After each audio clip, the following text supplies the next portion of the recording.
While pilots are often regarded as diligent and meticulous individuals, it's important to remember that everyone is prone to making mistakes occasionally. So let's buckle up, embark on this journey, and explore the 10 most significant mistakes ever made by pilots. Number 10. Illusions. Being a pilot is difficult because you have to stay alert at all times, but not all pilots are constantly attentive. Like one pilot of Air Canada Flight 878 in 2011, who took a nap, which is permitted and often encouraged. Right before the final approach, the officer woke up feeling a bit unwell and mistook the planet Venus for a nearby U.S. Air Force plane, thinking it was heading straight for them. Disobeying the captain's orders, the confused officer plunged the airplane into a dive, which the captain barely managed to correct, just missing a nearby plane while everyone survived. The sudden dive sent passengers flying into the roof of the aircraft, injuring 14 people. A Fly Dubai flight was not as lucky in a similar situation.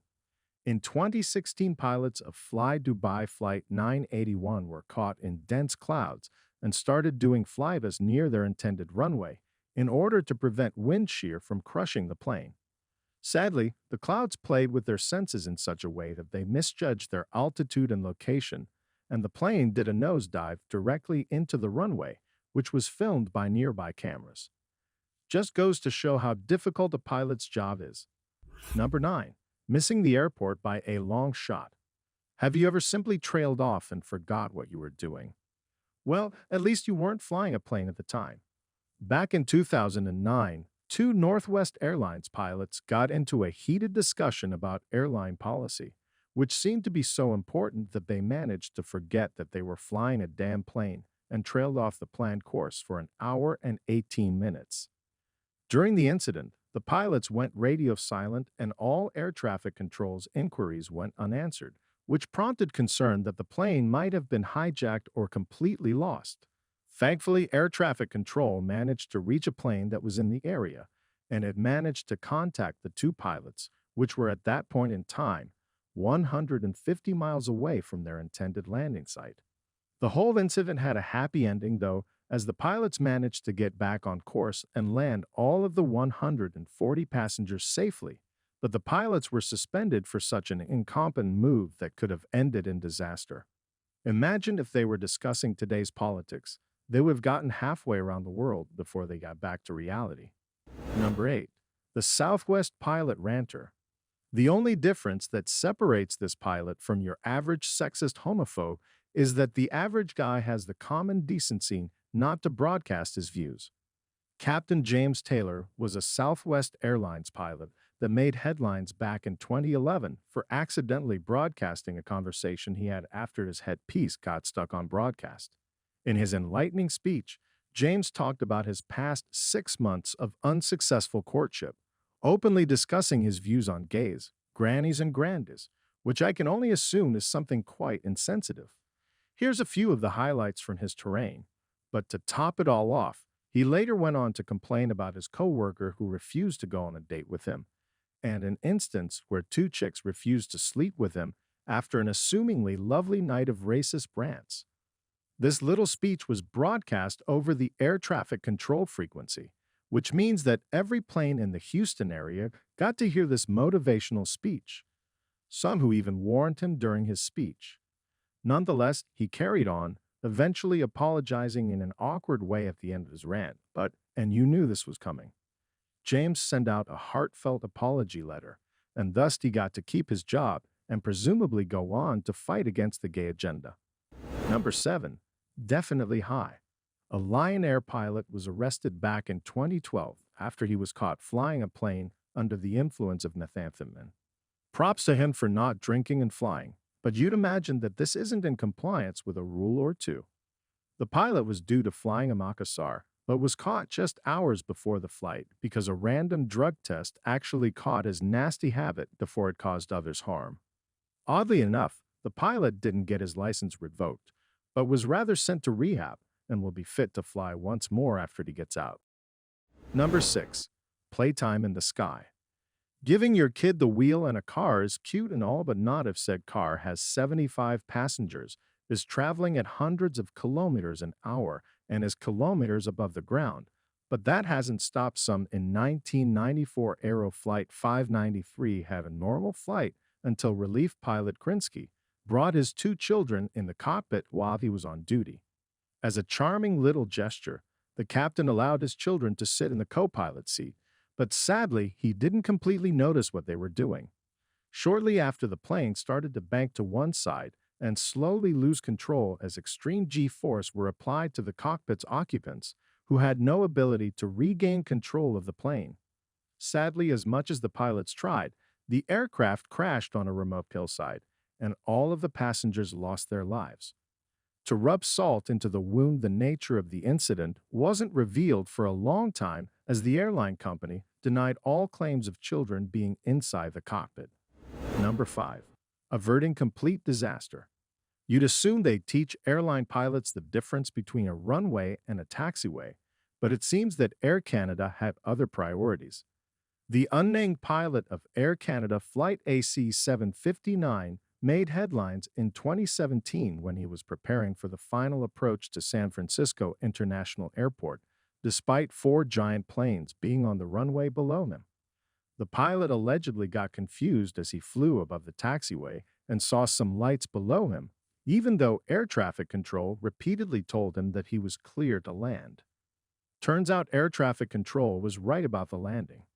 It was just a few hundred meters away from the location the pilot was aiming for.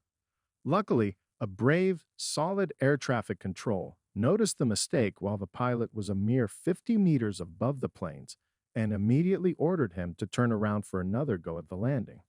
Had that person not given the order to turn around, this would have definitely been the greatest aviation disaster in history. Number 4. Texting and flying.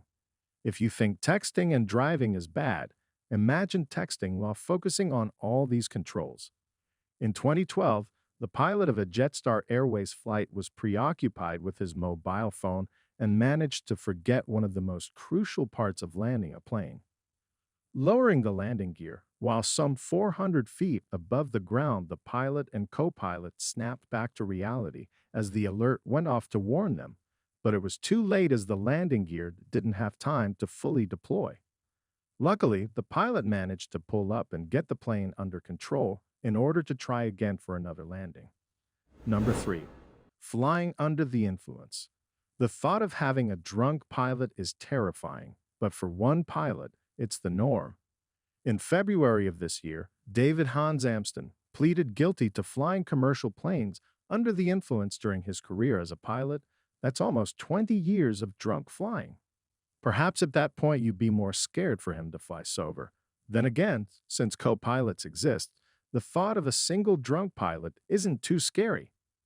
He was called in 2014 after a random drug and alcohol check, and he had a blood alcohol level of 0.142, which is 3 times the legal piloting limit of 0.04.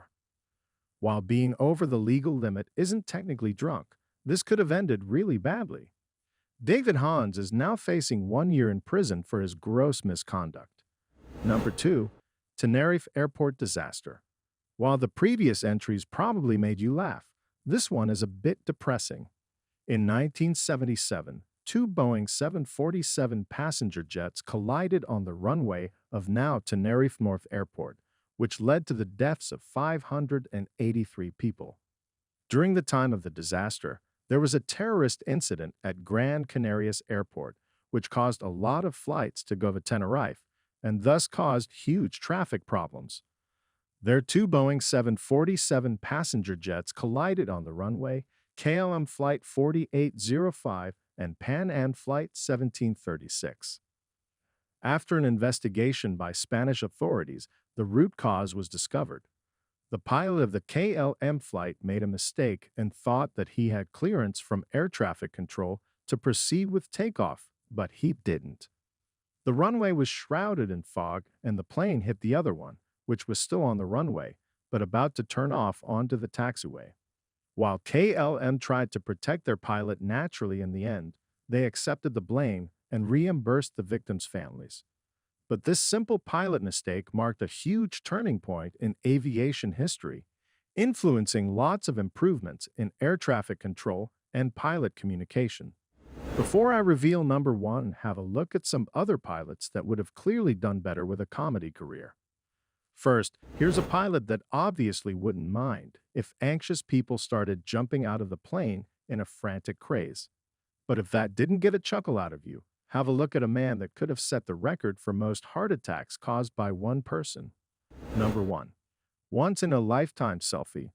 In May of 2014, a Cessna 150K plane crashed, killing two people. After a while, a report revealed that a GoPro camera was found amongst the wreckage, and further investigations discovered that both the pilot Amritpal Singh and his passenger were preoccupied with taking selfies. The report did conclude that selfie taking was the reason for the crash, especially because their flash was on, which heavily impacts pilot performance, of course. These selfies were all inside the cabin. You may have seen this picture of a pilot taking a selfie out of the window, but this is impossible. If you wonder what would happen in this scenario, take the story of Captain Tim Lancaster back in 1990. A wrongfully installed window of a British Airways flight caused Captain Tim to be pulled halfway from a decompressed cockpit while 17,000 feet above the ground.